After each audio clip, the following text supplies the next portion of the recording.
2019 sampai 2024 itu menurut data kita membutuhkan infrastruktur dengan nilai sekitar 6 ribuan triliun.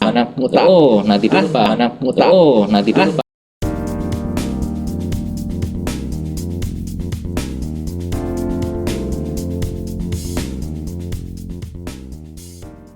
Salam analis anggaran Indonesia. Jumpa lagi di acara Disangga episode kali ini. Perkenalkan, nama saya Indra Kurba. Saya Ketua Analis Anggaran Indonesia. Telah hadir bersama kita, Mas. Saya Adi Stionugroho, Ketua Divisi Hukum Analis Anggaran Indonesia. Ya, kita hari ini akan ngobrol-ngobrol dengan Mas Adi. Mas Adi ini analis anggaran ahli pertama di Direktorat Harmonisasi Peraturan Penganggaran di Direktorat Jenderal Anggaran Kementerian Keuangan. Dan Mas Adi juga tadi telah disampaikan adalah Kepala Divisi Hukum dan Advokasi Analis Anggaran Indonesia. Gimana Mas Adi? Sehat ya? Aman ya? Alhamdulillah sehat. Ya. Selalu jaga prokes yang penting, Pak. Siap. Mas Adi ini ahlinya remunerasi dan peraturan di DJA. Nah, Mas Adi,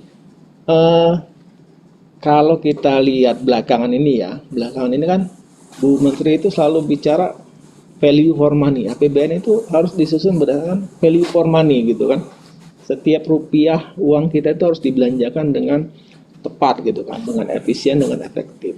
Nah, terkait dengan value for money ini, sebenarnya implementasinya itu di APBN kita itu seperti apa sih? Apakah kita itu bicara bahwa belanja-belanja kita itu gitu kan harus ada sisanya gitu kan. Kalau misalnya kita mau bikin jembatan harga 10 triliun misalnya, terus begitu kita usahakan bagaimana membuat jembatan itu 8 triliun aja biayanya gitu kan, sehingga ada nilai tambah di situ gitu kan, ada atau seperti apa itu, bagaimana tuh Mas Adi? Mungkin bisa dijelaskan ke teman-teman.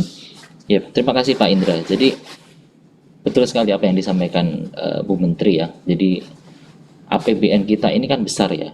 Tuh. Walaupun besar, tentunya kebutuhan kita itu dalam rangka pembangunan itu kan luar biasa juga. Nah, yang dimaksud value for money tadi itu sebenarnya bagaimana mengoptimalkan setiap rupiah yang dikeluarkan oleh pemerintah melalui APBN untuk memperoleh sebesar-besarnya kemakmuran rakyat. Nah, pada tahun 2000, saya lupa tahunnya ya, jadi Bu Menteri itu pernah menyampaikan di ajang rapat koordinasi antara DJA, Dijen Perbendaharaan dan Dijen Pengelolaan Pembiayaan dan Risiko DJPPR itu pernah menyampaikan bahwa APBN kita ini harus bisa memicu walaupun kita tidak bisa memenuhi, kita harus APBN yang ada itu harus memicu, kita harus bisa menggunakan sumber-sumber pendanaan yang ada sehingga APBN ini bisa menjadi katalis, menjadi katalis untuk pembangunan. Jadi, bagaimana caranya? Jadi APBN ini bisa nanti ditingkatkan leverage-nya. Jadi kalau kita boleh sampaikan ya, untuk tahun 2000 antara tahun 2019 sampai 2024 itu menurut data kita membutuhkan infrastruktur dengan nilai sekitar 6 ribuan triliun. Wah, lebih besar dari APBN kita dong. Betul. Sedangkan APBN kita tahunan sendiri kita sekarang kalau tidak salah sekitar 3 ribuan triliun ya. Hampir 4 ribu ya. Hampir 4 ribu triliun. Nah, 4 ribu triliun kan tentunya tidak semua digunakan untuk infrastruktur. Betul. Nah, untuk mencapai target itu tentunya kita harus mencari bagaimana sumber-sumber pembiayaan yang lain. Ngutang. Nanti dulu Pak. Ntar dulu. Utang itu banyak sebenarnya. Kalau kita kreatif itu banyak di antara sumber-sumber pendanaan atau pembiayaan atau cara pengadaan yang bisa kita tempuh gitu. I see. Seperti itu. Oh, jadi sebenarnya ya kalau kita lihat struktur atau postur APBN kita kan ada penerimaan negara, ada belanja. Ada pembiayaan. Nah, sebenarnya tadi yang disampaikan Mas Adi itu kita ingin mengoptimalkan di sisi pembiayaannya ini ya, atau di sisi belanjanya ini untuk menjadikan APBN itu sebagai trigger atau memiliki daya ungkit. Betul. Nah, kalau kita lihat tadi kebutuhan untuk infrastruktur yang 6.000 triliun itu kan semacam mission impossible ya Mas Adi ya. Ya, Artinya kalau kita lihat memang sepertinya karena luar biasa, kalau Pak. kita lihat postur kita cuma hampir 4.000 triliun. Ini mau dan tidak semuanya ke infrastruktur ya. Tentunya. Itu bagaimana itu caranya Mas Adi? Artinya tadi yang disampaikan Mas Adi ada pemicu, ada katalis itu realnya itu seperti apa itu ya? Ini Pak. Jadi ini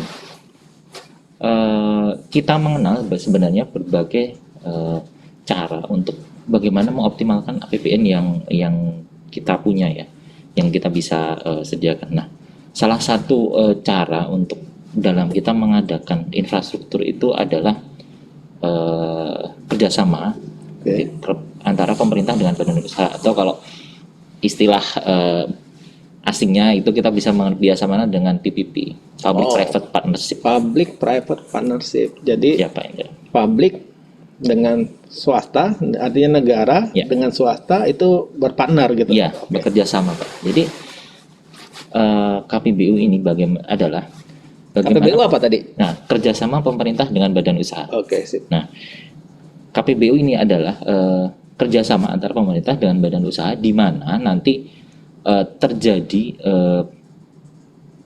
pembagian risiko antara pemerintah dengan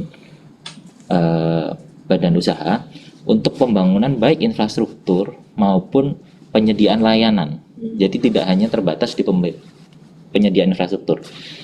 Nah, nanti di sini pemerintah akan memanfaatkan sumber dana atau sumber daya yang dimiliki oleh swasta untuk membantu pemerintah dalam menyediakan layanan publik atau infrastruktur yang memang dibutuhkan publik. Yang paling umum lah kita kenal itu adalah jalan tol. Nah, itu adalah salah satu bentuk KPBU. Bentuk lain misalnya adalah bandara atau pelabuhan, atau misalnya untuk penyediaan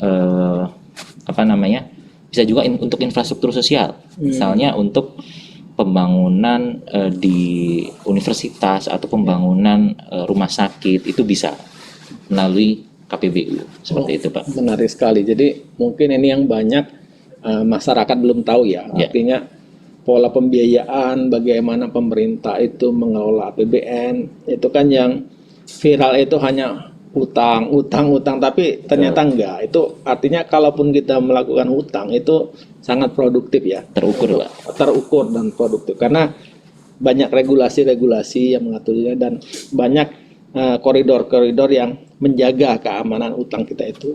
Nah, tadi yang mengenai KPBU ya atau PPP tadi. Kalau saya swasta, saya akan nanya Mas Adi, untungnya apa buat saya? Kan gitu, ya kan? Betul, Pak. Terus pasti. Negara juga akan ditanya gitu kan oleh BPK, oleh masyarakat. Ini kerjasama sama swasta, terus untungnya buat negara apa, untuk masyarakat apa? Nah, skemanya itu seperti apa? Apakah 50-50 ya kan, kalau kita bisnis gitu kan 50-50 atau seperti apa itu Mas Adi? Jadi begini, untuk KPBU sendiri itu karena dia bentuknya kerjasama, tentunya harus menguntungkan kedua belah pihak. Win-win. Iya, antara pemerintah untung, swasta pun untung.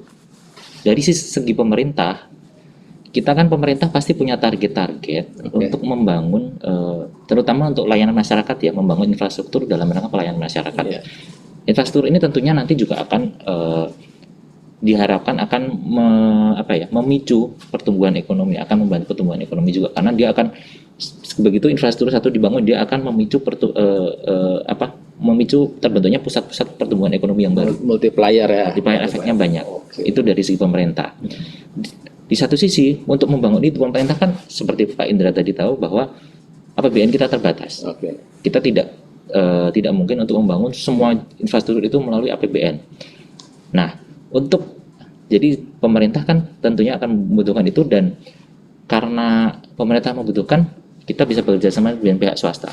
Pihak swastanya sendiri tentunya mereka nggak mau dong hanya bangun saja. Saya dapat apa dong kalau bangun doang nggak dapat untung? Pasti. Jadi dari segi swasta mereka tentunya dengan sumber daya yang dimiliki, mereka bisa menginvestasikan sumber dana yang mereka miliki untuk membangun infrastruktur, dan tentunya mereka akan memperoleh keuntungan dari situ dengan margin yang nanti sudah ditetapkan. Ya, Seperti itu. mungkin buat pemerintah ya, Badan Keuangan, mungkin kalau negara kan emang nggak cari untung ya, Betul. karena yang kita pentingkan adalah bagaimana uang yang dibelanjakan itu, APBN itu, pajak yang kita terima dari masyarakat itu bisa memberikan nilai tambah ke masyarakat. Betul. Nah, dengan kerjasama dengan pihak swasta ini, gitu kan, win-win jadinya gitu kan. Negara untung karena dengan uang yang terbatas bisa menghasilkan produk infrastruktur yang banyak gitu kan. Swasta juga ada keuntungan di sana, dan yang lebih untung lagi tentunya masyarakat. Nah, itu bagian terpenting itu, Pak. Nah, tapi saya pernah dengar nih Mas Adi, Ya. yang masalah tol dijual atau apa, rumah sakit ya? Bandara. Oh, bandara dijual. Itu seperti apa tuh? Nah, gini Pak, mungkin sebelum kita ke situ mungkin kita bicara dulu tentang untung untuk masyarakat, Pak. Oke. Untungnya apa sih masyarakat Siap, dengan ada infrastruktur ini? Tentu saja Pak, dari segi masyarakat mereka akan terlayani dengan baik. Yang kedua, standar pelayanannya itu akan lebih terjaga karena kondisi infrastruktur atau kondisi dari layanan masyarakat tadi yang dibangun dengan KPBU, mereka sudah punya SPM, standar pelayanan minimum. Artinya pihak swasta yang menyediakan infrastruktur atau layanan ini terikat dengan perjanjian bahwa mereka harus, layanan itu harus selalu ada dan selalu sesuai dengan standar. Soalnya kalau mereka layanannya tidak sesuai standar, itu akan bisa dikenakan ini Pak, penalti Pak. Oh, oke. Jadi artinya masyarakat akan terjamin dengan layanan yang disediakan oleh KPBU. Nah, biayanya gimana? Nah, biayanya, ini ngomong-ngomong soal biaya, ini sebenarnya kalau dari KPBU ini ada dua jenis Pak. Ada yang memang KPBU ini dibayar langsung oleh masyarakat. Contohnya jalan tol. Oke. Itu kan ada tarif yang harus dibayar masyarakat. Itu wajar karena memang masyarakat dengan membayar tol itu kan menggunakan fasilitas dan memang punya kelebihan daripada jalan biasa. Ada juga yang jenis kedua ini KPBU yang dibayar oleh pemerintah atau kalau biasa kita kenal dengan availability payment. Nah, itu jadi swasta membangun infrastruktur, nanti akan pemerintah akan membayar setiap tahunnya dengan jumlah tertentu sampai dengan masa konsesi berakhir. Nanti sekitar masa konsesi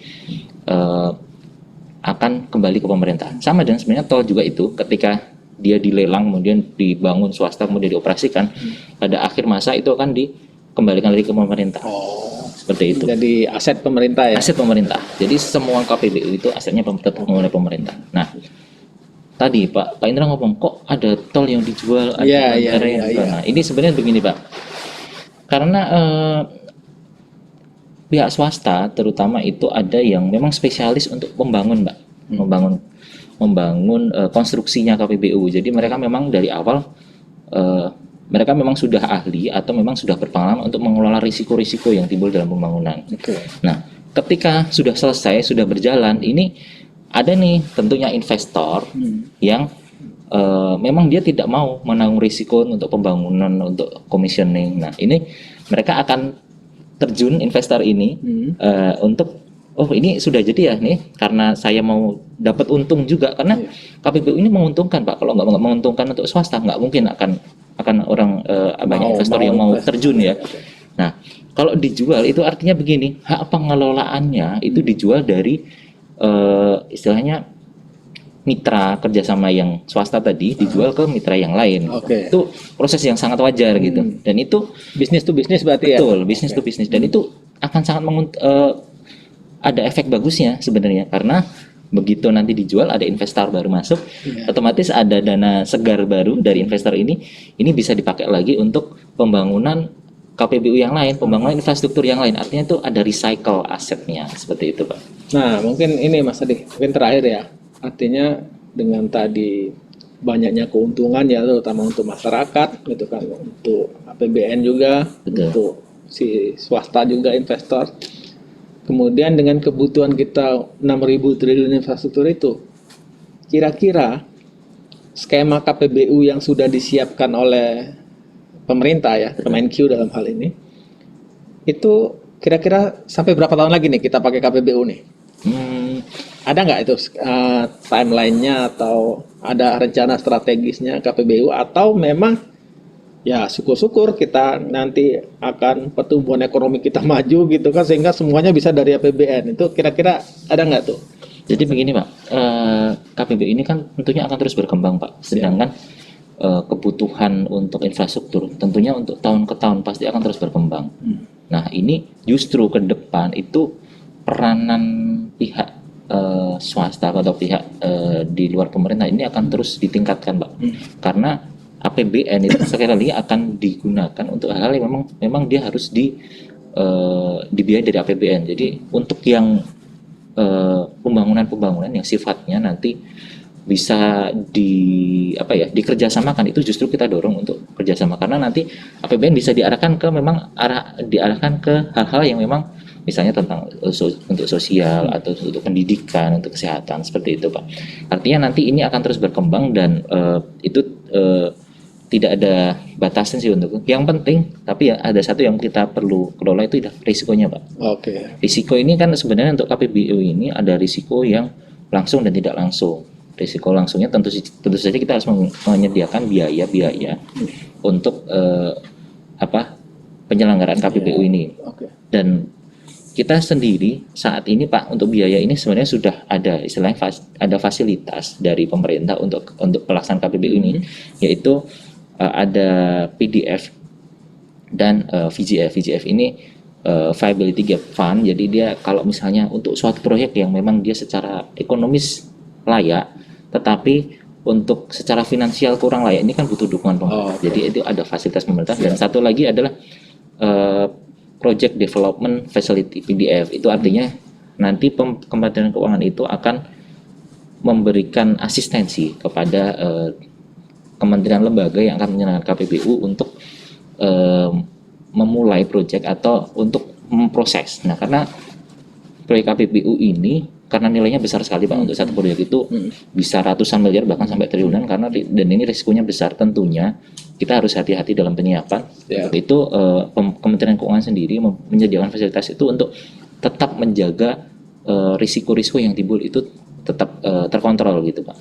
Menarik sekali Mas Adi. Jadi ini sebenarnya masih kulit-kulitnya aja ya, tapi masih luas sekali ini Pak. Dengan waktu yang terbatas ini sangat menarik sekali. Itu baru kulit-kulitnya aja teman-teman, rekan-rekan analis anggaran ya. Belum lagi masuk ke teknisnya gitu kan. Belum masuk ke proses perencanaan dan penganggaran. Ya, itu dan masih banyak gitu. Kalau tidak salah kita juga ada pelatihan-pelatihan terkait KPBU ini ya. Mungkin nanti teman-teman analis anggaran kita infokan kalau misalnya ada, karena ini penting sekali buat teman-teman baik di Kementerian Keuangan maupun di seluruh KL, karena KPBU ini ya kemungkinan juga bisa dilaksanakan di KL ya Mas Adi ya. Termasuk di pemerintah daerah. Termasuk di pemerintah daerah, sehingga memang pengetahuan, keterampilan mengenai KPBU ini memang sangat penting dimiliki oleh seorang analis anggaran. Nah, kalau bisa saya simpulkan tadi bahwa pemerintah sekarang sudah menerapkan suatu creative financing ya. Betul. Creative financing. Jadi KPBU itu kalau di luar nyebutnya creative financing. Bagaimana kita berkreativitas untuk mencari sumber daya gitu kan, memanfaatkan sumber daya terbatas, memanfaatkan sumber daya lain gitu kan untuk memenuhi tujuan-tujuan pembangunan. Yang kedua, KPBU itu suatu instrumen yang menguntungkan. Yang perlu dijaga adalah risikonya. Betul. Risikonya. Sehingga ketika kita jelas itu ya, artinya ada high risk high return ya, high risk high return. Risiko tinggi, returnnya juga tinggi. Tapi kita ini minimalkan bahwa risikonya rendah, returnnya tinggi. Risikonya tetap terjaga. Risikonya tetap terjaga. Ini yang menjadi semacam seni ya, terutama bagi teman-teman analis anggaran nanti. Tentunya. Nah, Mas Adi terima kasih atas pencerahannya gitu kan mengenai KPBU. Mungkin nanti di sesi berikutnya Mas Adi bisa menjelaskan lebih teknis lagi masalah KPBU, tapi sekarang waktunya sudah terbatas ya kan, sutradara sudah angkat-angkat tangan gitu. Tapi sebelumnya jangan lupa view, like, and subscribe channel Analis Anggaran Indonesia dan kanal-kanal media sosial lainnya yang ada Analis Anggaran untuk mendapatkan info-info mengenai analis anggaran, perencanaan penganggaran maupun hal-hal terkait Kementerian Keuangan, Keuangan Negara maupun fiskal dan lainnya. Terima kasih sekali lagi Mas Adi. Salam analis anggaran Indonesia.